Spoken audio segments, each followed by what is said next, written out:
तो बच्चों, आज हम शुरू करने जा रहे हैं पाठ संख्या 3, चांद वाली अम्मा। लेकिन पाठ शुरू करने से पहले मैं आपसे कुछ सवाल पूछना चाहती हूँ। क्या आप लोग शरारत करते हो? आप मुझे बताइए कि आप क्या क्या शरारतें करते हो।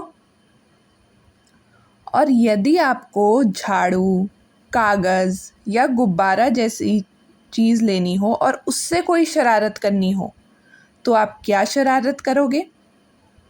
इन तीनों प्रश्नों के जवाब मुझे ऑडियो नोट में रिकॉर्ड करके ज़रूर सेंड करिएगा। चलिए शुरू करते हैं हमारा आज का पाठ, चांद वाली अम्मा। बहुत समय पहले की बात है। एक बूढ़ी अम्मा थी, बिल्कुल अकेली। उसका अपना कोई ना था। घर का कामकाज उसे खुद ही करना पड़ता। सुबह उठकर कुएं से पानी लाना, खाना बनाना आदि।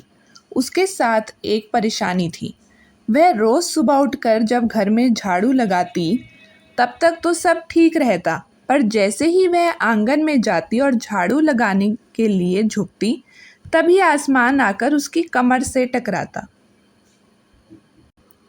तो ये रही बच्चों हमारी जो बूढ़ी अम्मा है, वो यहाँ पे झाड़ू लगा रही हैं और उन्हें एक ही परेशानी है कि जैसे ही वो झाड़ू लगाने के लिए झुकती हैं, तभी आसमान जो है जो यहाँ से आया और उनकी कमर से टकराता था। अम्मा उसे घूर कर देखती तो वह थोड़ा हट जाता। फिर वह जैसे ही दोबारा झुकती, आसमान फिर अपनी हरकत दोहराता। 1 दिन, 2 दिन, 3 दिन लगातार यही क्रम चलता रहा। अम्मा झाड़ू लगाए और आसमान उसे तंग करे। एक दिन कुएं पर पानी भरने को लेकर अम्मा का किसी और से झगड़ा हो गया। अम्मा ज़रा गुस्से में थी। वह झाड़ू उठाकर आंगन में गई और जैसे ही झुकी, आसमान ने अपनी आदत के अनुसार उसे फिर छेड़ा। तो अब अम्मा की तो हो गई किसी से बहस जब वो कुएं से पानी भरने गई। तो अब जब वापस आके उन्होंने फिर झाड़ू लगाया, तो फिर आसमान, क्योंकि अपनी आदत से मजबूर था, उसने आके फिर अम्मा को परेशान किया। अम्मा ने आव देखा न ताव और कसकर एक झाड़ू आसमान को दे मारी। आसमान झट हट गया, पर वह भी अपनी आदत से मजबूर था। दूसरी बार फिर अम्मा के झुकते ही टक्कर मारने लगा। अम्मा ने फिर पूरी ताकत से उस पर वार किया। तो अब क्या हुआ?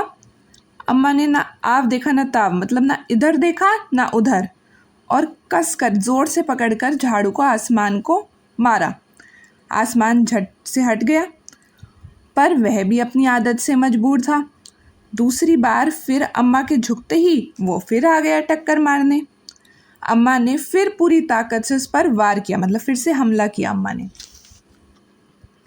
आसमान को शरारत सूझी, तब उसके दिमाग में आई एक शरारत। इस बार उसने झाड़ू पकड़ ली। उधर अम्मा भी झाड़ू पकड़े थी। रस्साकशी शुरू हो गई, मतलब हाथापाई शुरू हो गई।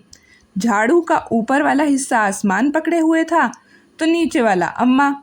दोनों छोड़ने को तैयार नहीं थे। अम्मा चिल्लाई, छोड़ मेरा झाड़ू, मेरे पास एक यही झाड़ू है। तब भी आसमान ने नहीं छोड़ा। बूढ़ी अम्मा कब तक रस्साकशी करती, थक गई। तब देखिए आसमान भी झाड़ू नहीं छोड़ रहा और अम्मा भी नहीं छोड़ रही। वो ऊपर खींचता है, अम्मा नीचे खींचती है, तो ऐसे ही रस्साकशी हो रही है। अब अम्मा तो बूढ़ी है, अम्मा थक गई, कितनी देर तक खींचती। आसमान ने झाड़ू खींचना नहीं छोड़ा। अब वह झाड़ू के साथ ऊपर उठने लगा। उसके साथ साथ झाड़ू पकड़े हुए अम्मा भी ऊपर जाने लगी। वह चिल्लाई, मुझे नीचे छोड़ दे। आसमान ने कहा, अम्मा अब मैं तुम्हें नहीं छोड़ूंगा, ले चलूंगा ऊपर, वहीं झाड़ू लगाना। तो अब देखिए अम्मा यहाँ जहाँ रहती थी वहाँ से कितना ऊपर उठ गई आसमान के साथ साथ। तो अब अम्मा उसे कह रही कि मुझे वापस छोड़ नीचे, लेकिन वो कह रहा है, अम्मा अब तो मैं तुम्हें ऊपर साथ लेके जाऊंगा, तुम वहीं जाके झाड़ू लगाना। अम्मा अब झाड़ू नहीं छोड़ सकती थी, क्योंकि वह बहुत ऊपर पहुंच चुकी थी। तभी उसे वहां चांद दिख गया।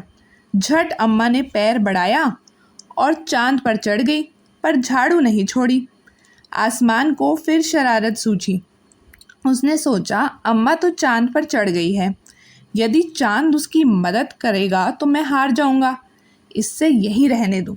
तो अब अम्मा ने क्या किया, अब अम्मा इतनी ऊपर पहुंच गई थी, अगर झाड़ू छोड़ देती तो अम्मा तो थर्ड करके नीचे गिर जाती। तो अम्मा झाड़ू छोड़ नहीं सकती थी। तभी उन्हें वहाँ चांद दिखा, तो उन्होंने चांद पे पैर रख लिया। अब आसमान ने चांद को देखकर सोचा कि अब अम्मा तो चांद पर चढ़ गई है और अगर चांद उसकी मदद करेगा तो मैं तो हार जाऊंगा, इसलिए वो उसे वहीं रहने देता है। ऐसा सोचकर उसने झाड़ू छोड़ दिया। अम्मा झाड़ू सहित चांद पर रह गई। वह इतनी थक गई थी कि झाड़ू पकड़े पकड़े ही चांद पर बैठ गई। आसमान ऊपर चला गया। उस दिन से आज तक बूढ़ी अम्मा झाड़ू पकड़े चांद पर बैठी है। तो अब उसने क्या सोचा था कि मैं अम्मा को चांद पे छोड़ दूंगा, और उसने छोड़ दिया।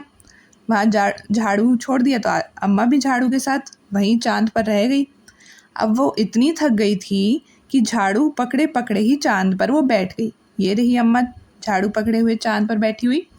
आसमान ऊपर चला गया और उस दिन से आज तक बूढ़ी अम्मा झाड़ू पकड़े चांद पर ही बैठी हैं। और ये कहानी लिखी है तारा निगम ने। तो बच्चों, कैसी लगी आपको आज की कहानी?